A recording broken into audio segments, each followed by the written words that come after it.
have the privilege and the burden of closing what is a long day and a very hard act to follow by El Sheva.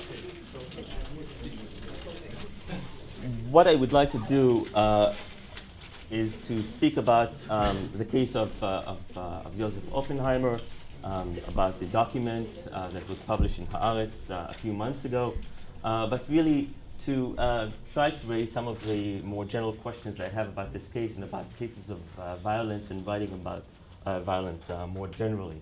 And I'm going to do this by, first of all, saying something about the significance of this case way beyond this particular text. I want to wake you up. It's late in the day, and I want to show you a short clip from the notorious movie of 1940. There's a purpose for this, except for intimidating you. Talk about this briefly, then speak about the actual case, the kind of sources we have about it, and the kind of secondary literature we possess at the moment, and then finally to start a conversation by raising a few questions, a few issues with the text by Salomon Schechter that was recently published. So let me start with the movie. The case of Jesus, this is obviously very famous. You probably all know it very well. It's the case of this court Jew born in Heidelberg, probably around 1698, becomes a court Jew like hundreds of other Jews at the time. In 1732, he befriends the future Duke of Württemberg, Karl Alexander. A year later, Karl Alexander becomes the Duke, and Oppenheimer becomes very powerful. 1737, it's March. Duke Karl Alexander has a heart attack and dies the same evening. Oppenheimer is arrested, transported to prison, put on trial, and then finally executed 11 months later on February 4, 1738. A series of very important literary and historical works written about Oppenheimer in the course of the 19th and 20th century. Most famous is the movie, and let me show you the final scene of this movie. It's not easy to watch. The story that Veit Harlan tells in this movie is, of course, fabrication of the actual story. It tells the story of Oppenheimer as a rapist, as a thief, as all kinds of things.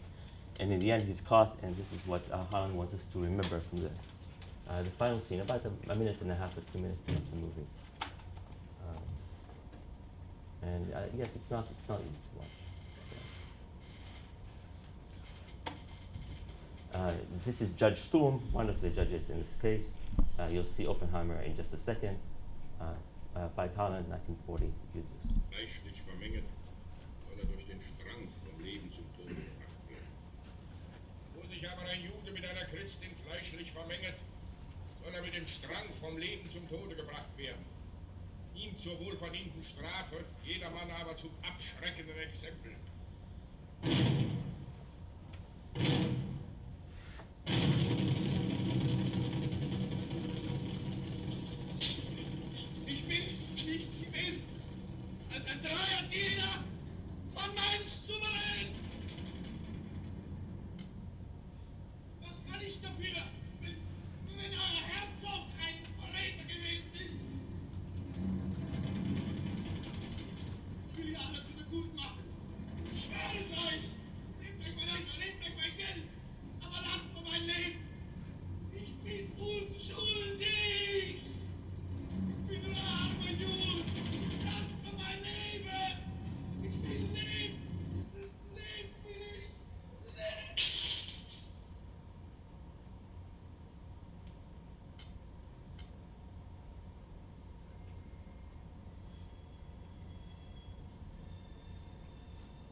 Die Landstände verkünden durch meinen Mund den Willen des württembergischen Volkes.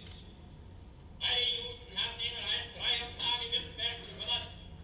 Für ganz Württemberg gilt hiermit der Judenbann, gegeben zu Stuttgart am 4. Februar 1738. Mögen unsere Nachfahren an diesem Gesetz ehren festhalten. auf dass ihnen viel Leid erspart bleibe, an ihrem Gut und Leben und an dem Blut ihrer Kinder und Kindeskinder. So it's late, but I hope no one's asleep anymore. In 1948 and 1949, Veit Harlan was put on trial in Hamburg for crimes against humanity, no less, just because of this movie. It's an exceptional case because, to the best of my knowledge, Michael, maybe you know better than me, no artist in the wake of the war was put on trial for crimes against humanity because of what is essentially a work of art. Was he forced to do it by the Nazis? Or? Say what? What was he forced to do it by the Nazis? I mean, He claimed. Yes. Then you have the Rashomon of different, he was very close to Goebbels. That's part of the things that he would say. I read the interview with one of his daughters, and she said, "Oh my goodness, why did you do this movie, and why did you do it so well?" Yes, I like to say that it's an excellent, horrible movie. It's very well done, except as opposed to some other movies about Süss that are perhaps not as good. The issue of the trial itself from the late 40s raises the possibility that sometimes even the depiction of violence itself, telling a story about violence, is itself an act of violence. I think this is part of the argumentation behind this famous trial in the late 40s. Now, what do I want to say about the movie? One thing that's important is to realize that right from the start, and to acknowledge the presence of this big elephant in the room, that the story of Süss has always been bigger than the story of Süss. Already in the late 30s, but then again in the 19th and in the 20th centuries, a lot of people used it to tell a larger story. It's a parable, it's a metaphor for what happened to German Jews, or to Jews in general in the modern time. The rise, the fall, the violence, the attempted integration, secularization, you name it, you can create something out of this that tells some kind of a bigger story. And Harlan himself plays with this in some interesting ways that important, I think, for the understanding of this particular incident, particular trial, but also for acts of violence more generally. You remember that in the very last scene, Judge Sturm is standing there, right? And he's saying, let our children and our children's children remember this moment. In that moment, what Harlan is doing is he's connecting the present with the past, right? Judge Sturm is not only talking to the spectators in Stuttgart in the 18th century, he's of course also talking to the audience in the 1940s, and we as audience today also in a way participate as spectators in this trial. So something very interesting happens to time in this particular case. And let me just, because I know, Magda, you mentioned something about this over dinner last night, let me show you something even more remarkable about this scene that I'm not the first to see, but I think it's really astonishing. It's very important, I think, when you think about violence in general, and that is that in a few crucial seconds during the scene of the execution, Harlan, a very smart director, decides to show us the execution from the perspective of Süss himself. This is really quite unbelievable. And let me show you this. I cut it, or someone else helped me do this, obviously. And I'll do it without the voice, and let me just explain to you what's going on. It's just a few seconds, but I think they're very crucial seconds and very intriguing. There's a big paradox here. What Harlan is doing, he's pushing Süss to the cage. By the way, this is nothing like it happened in reality, but that's a different story. He pushes him into the cage. The door closes. He peeks out, looks around in a way, and then at this moment when the cage is about to be lifted up to the gallows, he switches the perspective, and you feel as if you are yourself being raised to the gallows. Let me show you this in slow motion. So he's screaming, he's looking outside, and then he switches the perspective, and this is very slow motion. And you see how the camera itself, if you read the script itself that we still have, you see that this is the way Harlan wanted it to be. He wanted us, for a few seconds, to imagine what it must have been like to view it from Süss's own perspective. Now this is, when you think about this is really remarkable. Yes, in 1940, even just for a few seconds, to see the execution of a Jew from the Jew's own perspective, something very weird is going on. why am I showing you all this? I'm writing a whole book about Süss these days, and it's about the 18th century. It has nothing to do with the 19th or 20th century. I'm saying this, first of all, because it's a big elephant in the room whenever I speak about Süss. The movie, the other depictions. I'm saying this because it's interesting, and that's not necessarily a big, a bad reason.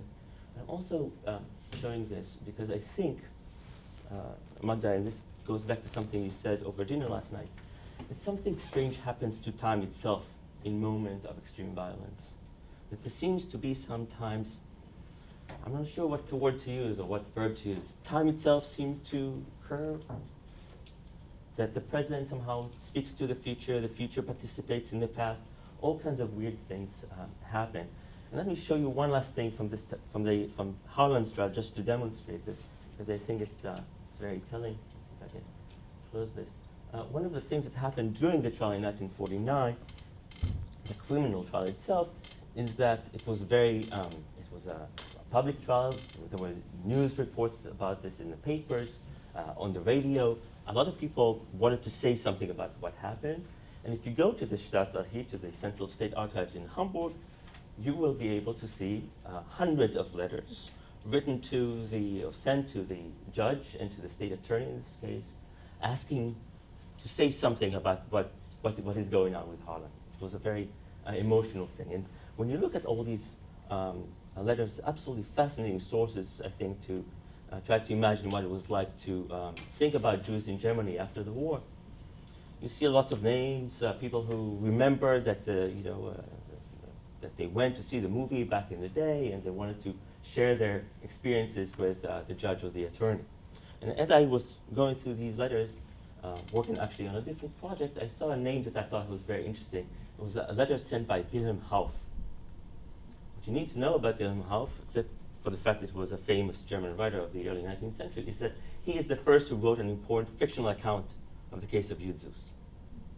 So strangely enough, in 1949, we have a letter from a person with exactly the same name as Wilhelm Hauff, which is interesting. Until you look at it more closely, and let me see that. It's actually not a coincidence at all. Let me see if I can. There we go. Those of you who read German, you see Wilhelm Hauff at the top. On the right, aus dem Jenseits, from the hereafter. Yes. The 10th of March, 1949. Dear court, I raise my voice from beyond the grave, blah, blah, blah, blah, blah, blah, blah, blah. I want to participate in this trial. What I'm trying to say, in other words, is that, if you think about a dead person raising his voice, if you think about a judge in the 18th century speaking to a 1940 audience, a 21st century audience watching an 18th century execution, the case of Süss, and I think violent acts more generally, are places where time seems sometimes to flow in strange and unexpected ways. Magda, did you want to say something? No. Okay. Okay, so let me say a few words about let me go back to the 18th century and speak a little bit about what we have, what has been done, what should be done perhaps with this case. The fact of the matter is that in the State Archives in Stuttgart, we have easily over 30,000 pages of documents about the case of Süss. Just the trial documents themselves, the 11 months that it took them to execute him, produced 30,000 pages of document. And just to give you a sense, because I went behind the scene just to see how much it was. It's if I start here, 1, 2, 3, 4, 5, 6, 7.5. This is the amount. If you just put it next to each other, this is the amount of documentation we have from this case. And I'm not even talking about stuff from other cities. Oppenheimer was in other places as well. It's just an incredible amount of stuff. And not only that, the main problem with the documents is that they hardly ever tell the same story. Even the most basic facts about this case are debatable, questionable. I can give you many examples. How old exactly was Oppenheimer when he died? Some sources say 1698. I think that's our best guess. Some put it back into 1693. Some even go back as far as 1689. It's unclear. How exactly? What was his external appearance during the trial? Some people went to see him in jail, in different prisons where he was at, and wrote down descriptions of his appearance. And some people, especially towards the end, when he's transported to Stuttgart to await his execution, some people say that he's nothing but a sack of bones. Some people say that he's as fat as ever. Now, you can't really make an average, right, and say who is neither. It's very difficult, and I'm saying this as someone who has been reading those documents over the past 5 years, more or less. It's very hard to make a decision, a good decision, about who to believe. Or let me give you my favorite example, which is that these documents constantly contradict one another, but often also contradict themselves. One of the most incredible documents that we have from this trial is the transcript of the investigation itself. So they ask Oppenheimer all kinds of questions, and he answers. What is your name? My name is Joseph Oppenheimer. Where are you from? From Heidelberg. How old? What religion? And so on and so forth. The first preliminary interrogation is over 170 questions. The real interrogation, a couple months later, is easily over 1,000 questions. When if you want a window into the life of a single Jew in the early 18th century, I think there are very few collection of sources that can help you as much as this one. But then, just a few days before the execution, a priest comes to see Oppenheimer. His name is Emmanuel Hoffman, and he writes later an account of their encounter. And in the account, he says that Oppenheimer told him, Hoffman, that he, Oppenheimer, had lied in the interrogation. Yes. So in the account, Oppenheimer says, I lied in the interrogation. I didn't tell the whole truth, he said. Now let's see if I can get this right. I mean, it's possible that Hoffman is telling the truth and that Oppenheimer had lied, in which case let's throw all those documents out the window if it's just about truth content and just accept Hoffman. It's also possible that Oppenheimer lied, but not in the interrogation. He lied to Hoffman about having lied. And it's possible, of course, also that Hoffman is lying about Oppenheimer having said that he had lied, which still doesn't mean that he didn't lie. Yes? So we find ourselves in a kind of prisoner's dilemma, no pun intended, or let's see how many of you will get this pop culture reference, a kind of Princess Bride style battle of wits. Some of you remember this. Who exactly is telling the truth here? It's very, very difficult. And so, if all you want to do in this case is to figure out what exactly happened, it's going to be very, very difficult. What historians have done, generally speaking, is to try to figure out whether he'd done it or not. We don't have an accusation against Oppenheimer. We don't have an actual document. There's some evidence that certain accusations, so Anklageschrift actually existed, but we've never seen it. And so over the course of the 20th century, when the documents became public, starting in the 20s and most importantly after the war, people went to the documents and tried to figure out whether he was guilty or not. And I think it's safe to say that he was not guilty. He was not a perfect person either. But I think that question is settled. Guilty of what? Say what? It's not very clear. Guilty of what? Exactly. I mean, that's What is fair. the crime that was being asked about in the? One of the things that we don't have is this accusation. And the verdict that we finally have, so the verdict that is being read at the day at court, which is just the last day of his life, is very enigmatic. It speaks about vague misdeeds, which it doesn't really specify. And So- in the interrogation, is he asked questions of what he did and why he is here? Yes, and of course, I mean, he's a very smart man, and it goes back to the question of how these records are created. Yes, I mean, there's first of all the question of why do we have so much stuff? If all they wanted to do is to kill the Jew, Why bother? Why work so hard? And they work incredibly hard. At one point in the trial, in the interrogation, it's not a public trial, right? It's an interrogation. They meet him and other people in the morning and in the afternoon for over 2 months. And if it's just scapegoating, something is just not right. I know, but sometimes from the questioning, you can figure out what the accusation was, even if your verdict is vague, and even if you don't have the charge at the beginning. A question addressed to Oppenheimer. Why were you involved in these crimes? Answer, what crimes? Question, isn't that true that blah, blah, blah, blah, blah? Answer, I just told you that I was not involved in anything, and so on and so forth. And you know that the way it's done in this legal system is questions, the interrogatoria, are prepared in advance. Yes, you're not supposed to change the question in the middle of an interrogation, yes? Which doesn't mean that in this case, one cannot prove that they actually do it sometimes. Isn't it the sense that this is not a criminal trial so much as a show trial?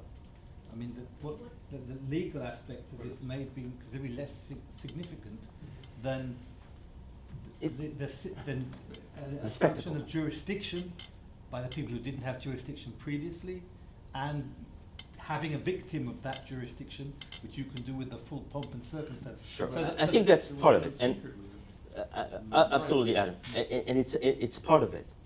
Also, a very important part of it is that it's part of a larger political conflict, Yeah. right? The Duke is Catholic. I mentioned this in the article. The Duke is Catholic. The local state is Protestant. The Jew is helping the Catholic. The Catholic Duke dies, and so on. I have no problems with that. Still, if it just were a show trial, why the work?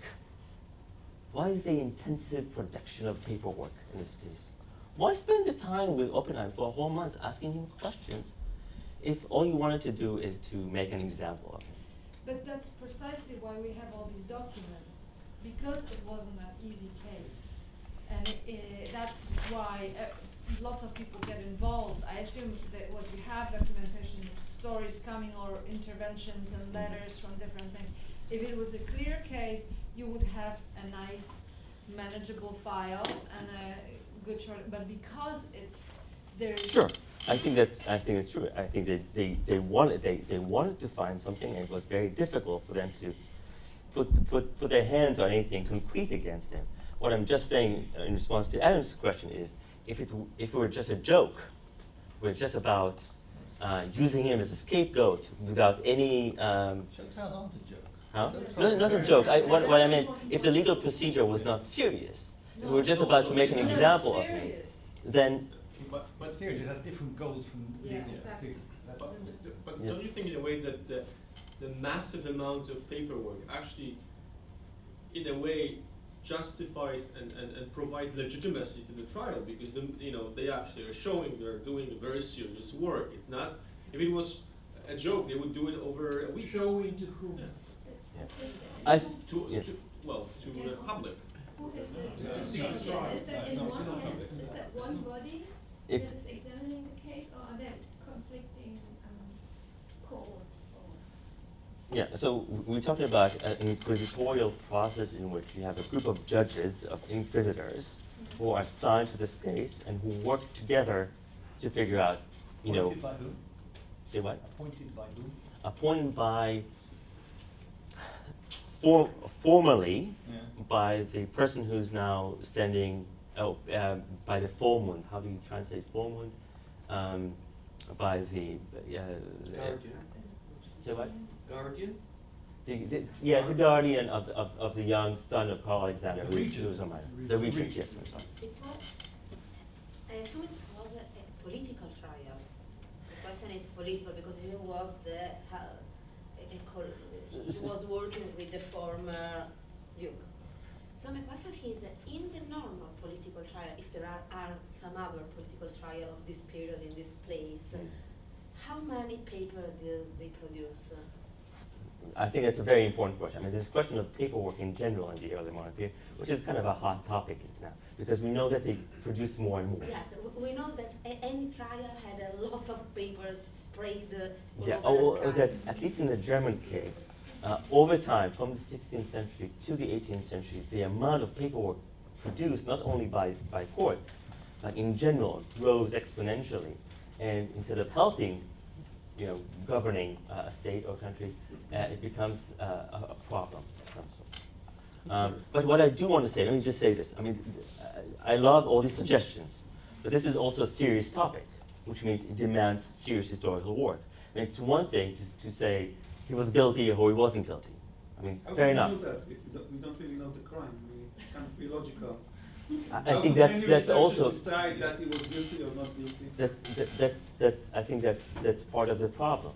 What needs to be done is a serious investigation, historical investigation of all these documents, trying to understand what they're trying to accomplish. Yes? Try to see what kind of question they ask, who is asking them, who are the judges. Yeah, well, is there a prosecutor? No, it's an inquisitorial group of sorts. So you have, I forget, 14 or 15 inquisitors. They work in a group. They often change. So 3 would be in the afternoon and 4 later on. One spirit behind them. It's a group endeavor. What I'm saying is, what needs to be done in this case is, instead of writing a biography of Oppenheimer that concentrates on, what kind of person he was, we need to understand this as a legal process. Yes, it's amazing, by the way, that a story as famous as this does not include any kind of interrogation, historical exploration of the judges. I mean, how can you have a historical description of a trial like this without the people who are behind it? I mean, it's like pretending that a piece of paper has only one side. We're trying the Buddhist, you could contemplate on the idea of clapping with one hand. I can actually do it, but supposedly impossibility. So yes. Is this a constitutional crisis? He dies, but is it a change of power, or constitutionally, or not really? I think it's obviously part of the context. As long as Karl Alexander was alive, such a thing could never have happened. But the idea is whether they take them so long and so many, not only documents, but I guess other people involved, maybe it's to show the legitimacy of the new regime. Yeah, I think it's fair to say. I think what needs to be done. This is very much, even after 5 years, during which I've had a lot of things on my plate other than this, but even after 5 years, you can imagine this is very much a work in progress. There's a lot of stuff we need to do, and we need to take it, I think, seriously. We need to do the historical work. We need to go through the red tape, and all these suggestions are, I think, important. But there will be time to get back to them after most of the work is done. Yochanan. Thank you. Let me take you 90 years forward and 1,000 miles to the east. About 2 years ago, a relatively young Russian scholar, a female scholar, published a fascinating discussion of a topic never ever discussed in the Russian historiography, although the topic is one of the most important. The Decembrist revolt. Yes, I think and the process of the creation of the court and a new court system, and actually the creation of the secret services, the so-called Третье отделение, the third department of His Majesty Chancellery, created in 1926 precisely to supervise and conduct the trial over the Decembrists and bring to the gallows 5 Decembrists who were actually executed. So this lady did something fascinating. She, instead of discussing what Decembrists were answering during the depositions and an interrogation, she discussed 2 groups of people. One was headed by Chernyshov, Ministry of Interior. Another was headed by Benkendorf, the head of the third department of the Chancellery. and she discusses the logic of the questions. The questions were written down, could never be changed, and she discusses how these questions were produced, the intensivity of the interrogations, the change of the logic behind the questions. Who are people on the other side of the table? We discussed today a number of occasions that we never hear the voices of the perpetrators of the violence. But we here are dealing exactly with people who are the perpetrators of state violence. Why don't we, as historians, as objective historians, discuss them seriously and engagingly? And she did exactly that. The book is written in Russian. Unfortunately, you know, it's not the language that is widely known around. But if somebody can just tell you what is in the book. Actually, my colleague Katya Pravilova mentioned the same case a few months ago, and Right. so. But I think Olga that's exactly Edelman, the author is Olga Edelman, and the book was published in Moscow 2 years ago. In other words, just to extrapolate from what you're saying and what I've been trying to argue so far, it seems to me that telling stories of violence, or let me put it this way: through stories of violence, through histories of violence, we don't only describe certain things; we also try to do something. And one thing that we try to do, I think, is to tell the story from, very often, from the side of the victim, to give them voice, to correct history, as it were, to provide them with justice. Selma Stern, who wrote the first scientific, wissenschaftlich biography of Süss in the 1920s, writes in the introduction to the first edition of the book, I want to retry Oppenheimer. I want to give him a chance to tell what really happened. The problem from an historiographical perspective is that when you concentrate too much on the victim, the story itself becomes one-dimensional. It's a problem. It's how exactly to tell a story from a larger perspective is very difficult for obvious reasons. But I think it's very important too. Did he have a lawyer? He did have a lawyer in the second stage of the trial. We have his letters. They are fascinating. This is one of the very few cases in which we know something about somebody other than Süss himself. But there are a lot of other people involved, and we can actually know a great deal about them. Now, if the history is part of it, the other part of it is something about let's call it the literary fictions that you find already at the time of the trial. Sometimes, including the document that I am trying to get to at one point this evening, sometimes the documents we have don't really add a lot, but they're still telling as events in and unto themselves. Yes, this is a classic distinction, right, between texts as descriptions and texts as performers. The performative, the speech act aspect of texts. Part of the immense archive about Oppenheimer, already from the time of the 1930s, are an incredible number of contemporary depictions, poems, songs about Oppenheimer himself that were produced until 1740, and then again in the 19th century. And some of them are just truly unbelievable. I mean, it really is beyond belief. And with your permission, this is the last thing I do before I get to the actual document. I want to read a brief description from one of them, because among all those incredible documents, perhaps the most surprising, the most chilling, are 4 different texts in which Oppenheimer describes his own death, as it were. Texts that are written in the first person singular and describe what happens in different stages of Oppenheimer's life, including his execution.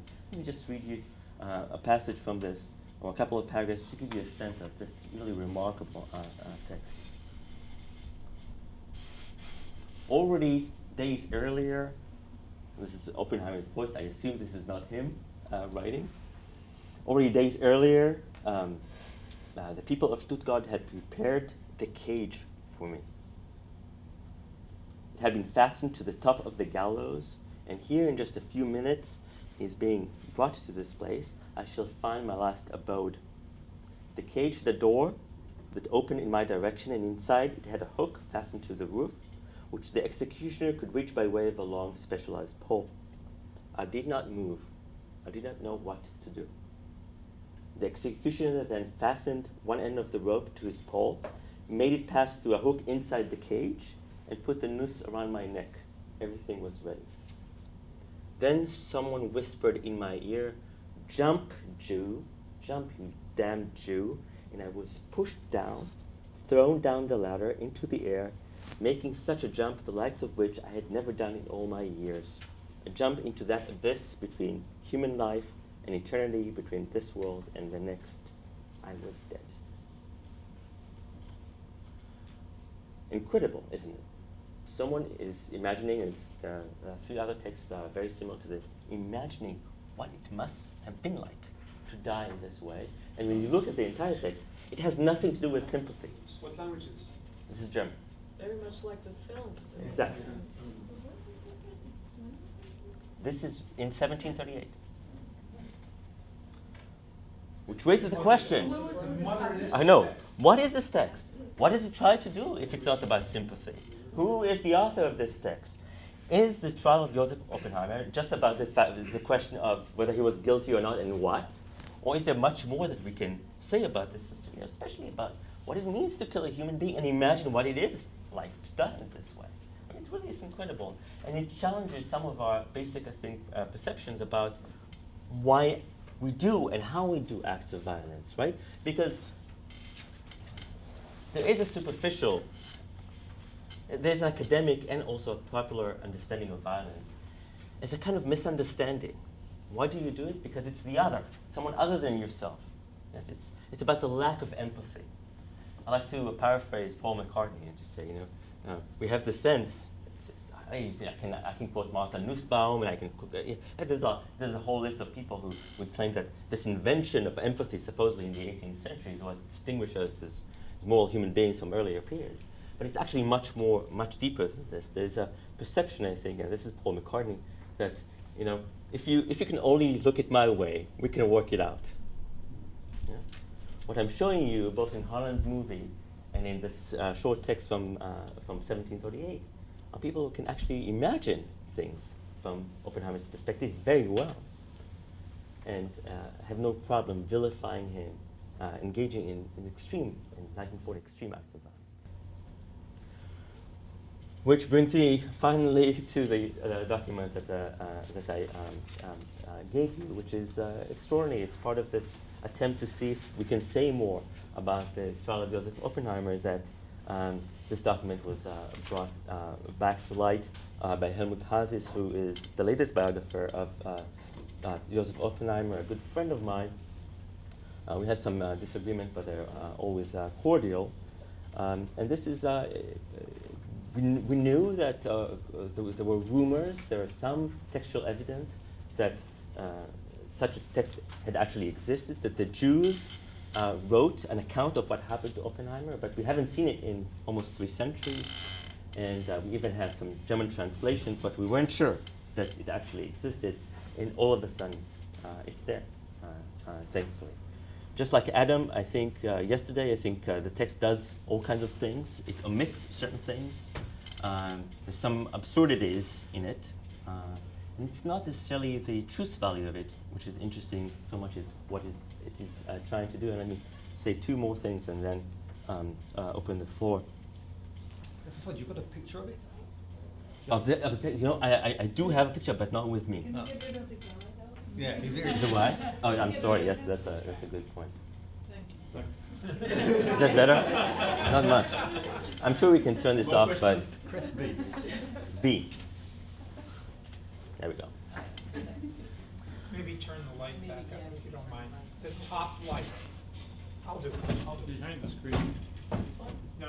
Behind the screen.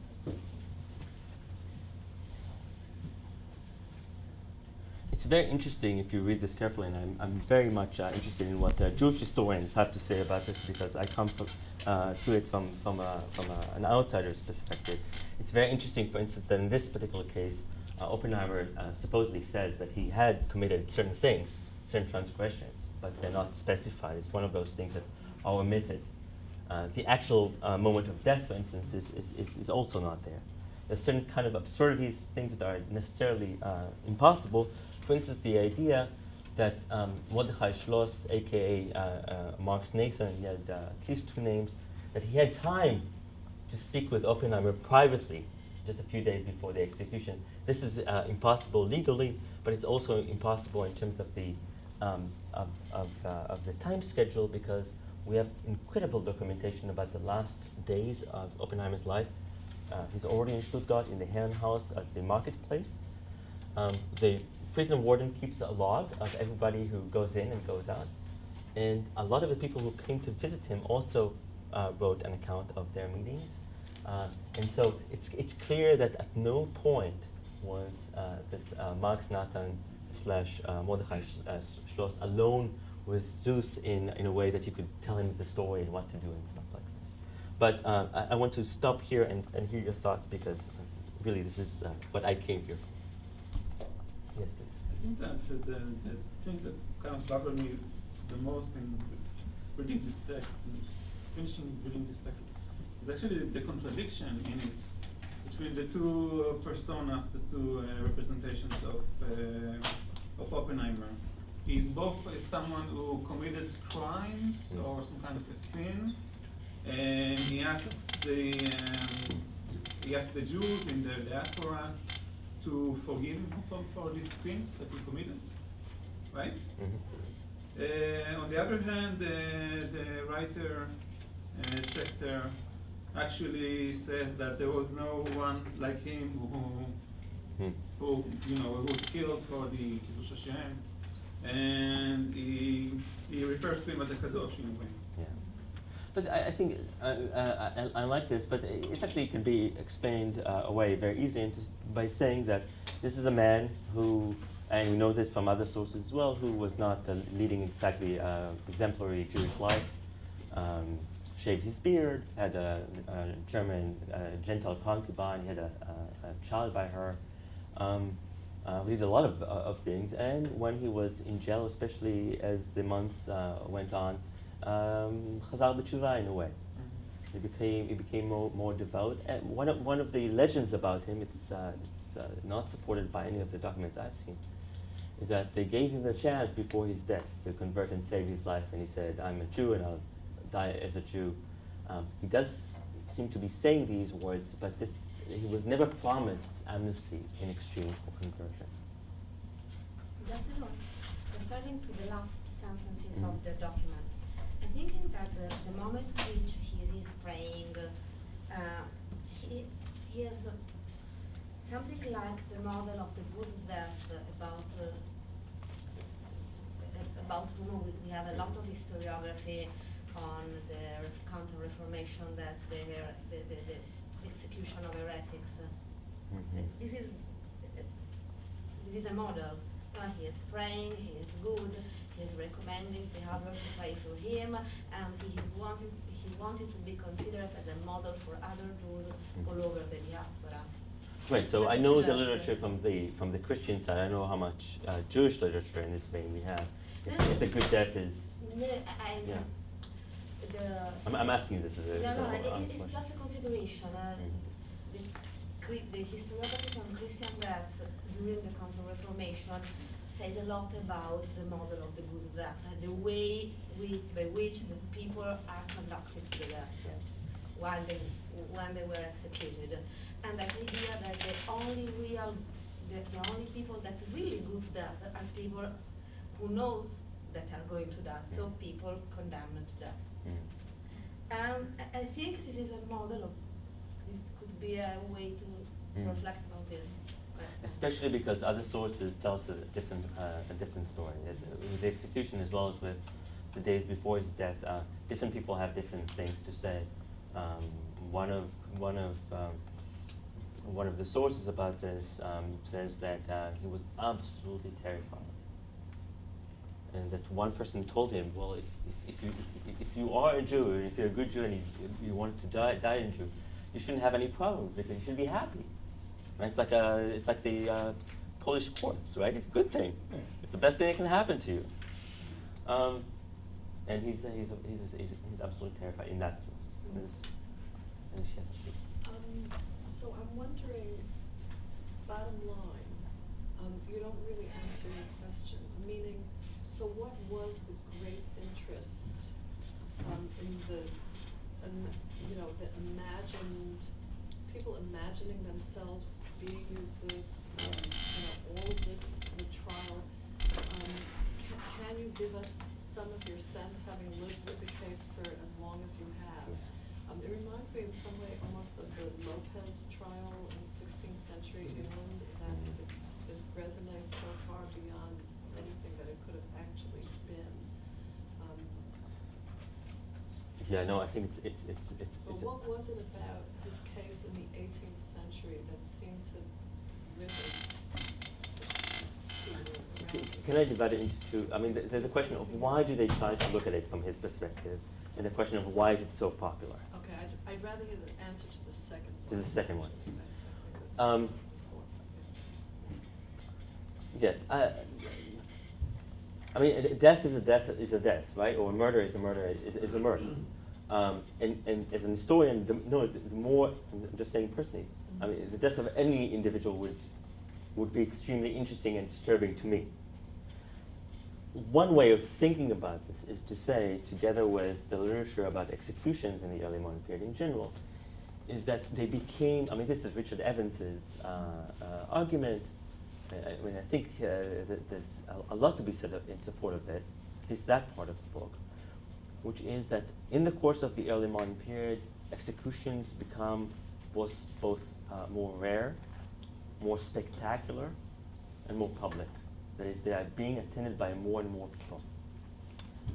And he shows it statistically. I think it's very interesting. So it's possible to say that in the context of the 18th century, this particular execution was not as big as we would like to think now, and that the intensity, the emotional aspects of it are a later phenomenon of the 19th and 20th century. I don't think it's the whole answer, but maybe it's the beginning of it. Yes, please. Yeah, I just want to add an angle. Why is it in the early modern period? I think what we should see is the thing about crossing boundaries. I think what you just said might be a part of the crime, although I don't want to go look for the crime. Okay, but the fact that he doesn't behave so much like a Jew anymore is not finding favor in the eyes of the Christians. It's the opposite is true. If you have Jews, then they should be Jews, or they convert to Christianity, but they shouldn't cross. They shouldn't be Jews crossing lines, and they also, much later on, they were very much against the Prussian state, for example, very much against the first reform things and so on, because they wanted, they needed the Jews to be controllable, to be Jews, and to know exactly what's going on. So someone who's shaving his beard and having a child with a Christian woman, it's a crime. Although the they, I'm not sure how much they is there. By which I mean that if you look at the personalities of the people involved in this carefully, which takes a long time. It's much more complicated than just looking at Oppenheimer. And you see that there were some people who disliked him and participated in this, what we call now Justizmord, or traditional murder. And there are a lot of people who were actually very close to him, who supported him, who ended up in jail or fled the country altogether. So the he against them issue is very, I feel very uncomfortable with it. Let me just say this. Can we go to the text? Yes, absolutely. And this text, again, to me, to my sort of reading, is a rehabilitation text that's written from the Jewish perspective. That is, Jews are faced with this spectacular case. They are faced with a very public figure, a very public trial. public figure who broke the boundaries, had sex with Christian women, had children by them, perhaps was involved, in some high-level machloikis because of his position, where he was, and with whom he worked. It was a very public issue. But it was also because of the trial. It was an unjust execution. It was clearly something that was off. And how do you explain that? So you frame this spectacle in the. How can you call a martyr somebody who had sex with Christian women and children by them and all that stuff, and they call him that the world has not seen such a saintly man as Süss. So they put it in that framework of a martyr as a way to rehabilitate this and find a meaning to this event. And Sure. One of the things that texts do, apart from describing things, I mean, they try to do something with the image, with Right. like maybe even, and this is controversial. This is I'm not super happy with this ending up in the article. Kind of following his own request, whether he actually asked this or not is open. But yes, Michael. Yes, I mean, I agree, and I think clearly, even more clearly, I would say, of course, only within the internal Jewish machlokas. I mean, it's really a document which I assume that he had some friends and supporters within the community, and he had a lot of enemies within the community. And here are the supporters who raised their voice. Although it's interesting that these two guys, so Mordechai Schloss and Max Natan on the one hand, and Seligman Schechter, about the latter we know close to nothing. Probably he was Max Natan's son-in-law, probably. We know a little bit more about Natan.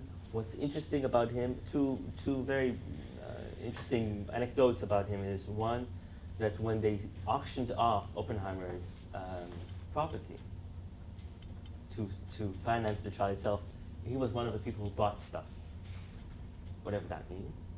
And when Oppenheimer, he still had some money with him in prison. When he gave it away, we have 3 versions of his last will and testament. And according to all 3 of them, he gave nothing to this guy.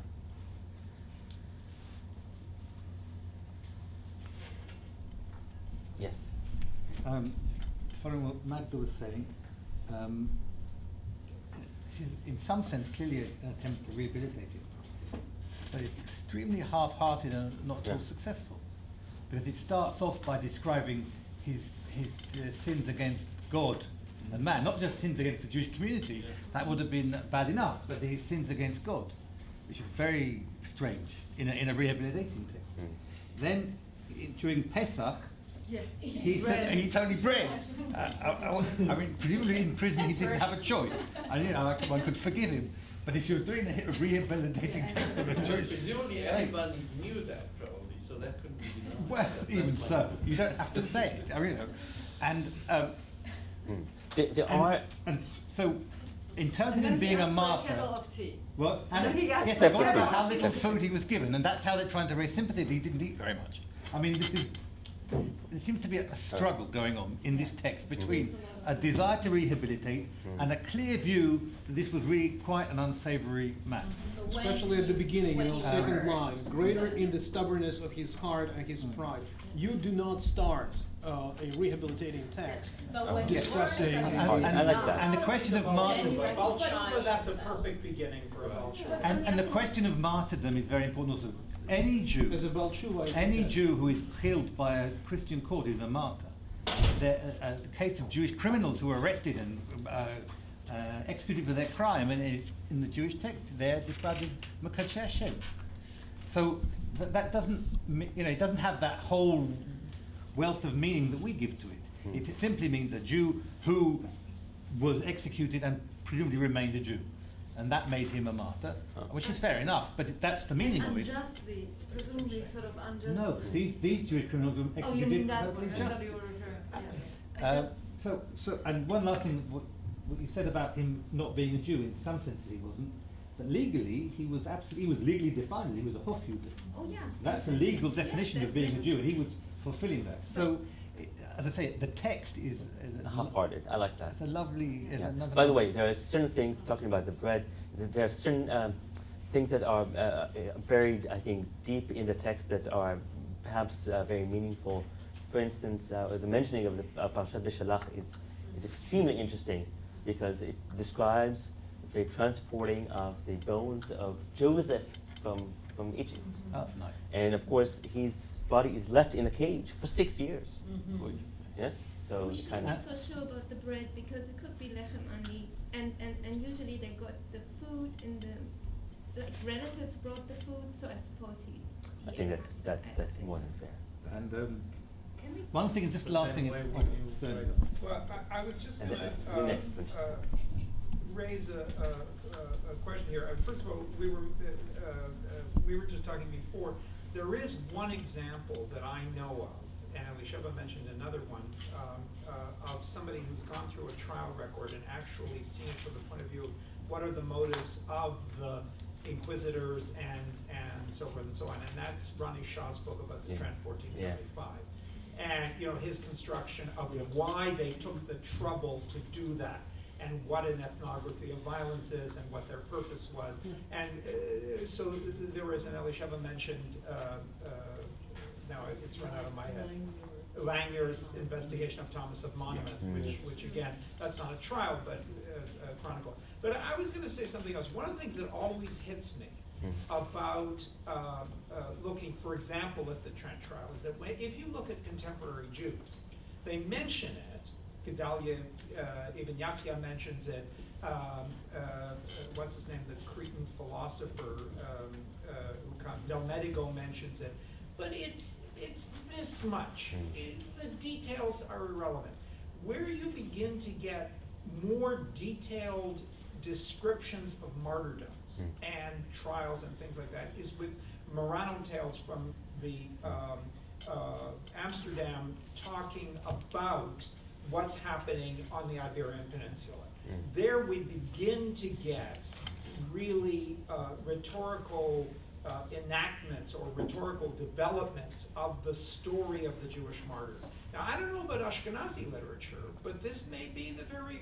No, there is. There's a genre in Yiddish called historical songs, which tell in rhymed Yiddish, they're chapbooks. They're very... the one about the Tachtat I brought to the first one is one of those. They go right through from about 1618 is the first one, the end of the 18th century. They tell in rhymed Yiddish the story of something terrible that happened, which is most often a blood libel, not a case. Right, I don't know one about this. Well, and this doesn't fit into that genre.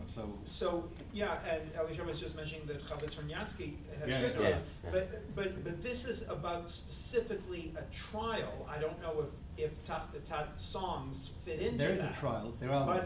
But it would be interesting to look at that tradition and to think about that as a function of its early modernity. Yeah, absolutely. Can I just interject? This is not a story of martyrdom. This is a story of religious conversion.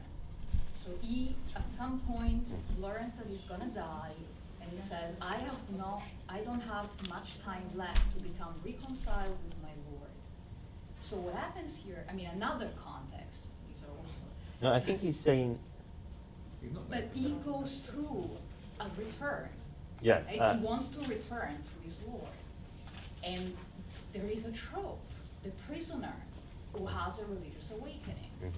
And what the role of religion in prison. There's a book that just came out, which has nothing to do with the early modern history. It's about American prisons and a study of religion in American Yeah, prisoners It's a in Israeli jail it's a are known to trope in convert at American higher Jewish rates. literature. It's Fixer by Malamud. It's the same story. Menachem Mendel Bayless, who has nothing to do with Judaism, suddenly becomes a religious Jew when he sits in the Duncan prison. So that literary trope may be something else that can be explored, and the question is, where do we can find Christian narratives of religious awakening in prison, but where do we find Jewish narratives? Let me leave you with just one thought, if I may, because I know it's time for for dinner.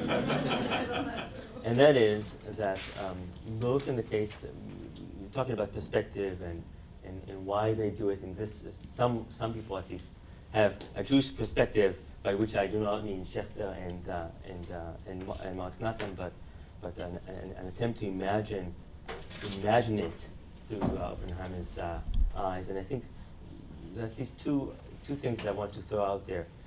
One is that in this context, and once again we spoke about this briefly yesterday over dinner, the question of disputation seems to be of relevance. That is, to try to imagine the world through the eyes of a Jew is not something that is unheard of in this context. And the other one, and this is I think especially clear in Harlan's case, is that it's often not about the Jew at all. That is, it's a kind of perspective that allows you to look at other people in a specific way. It's a kind of a portrait of the community, of all the people who are looking at you as you are being executed.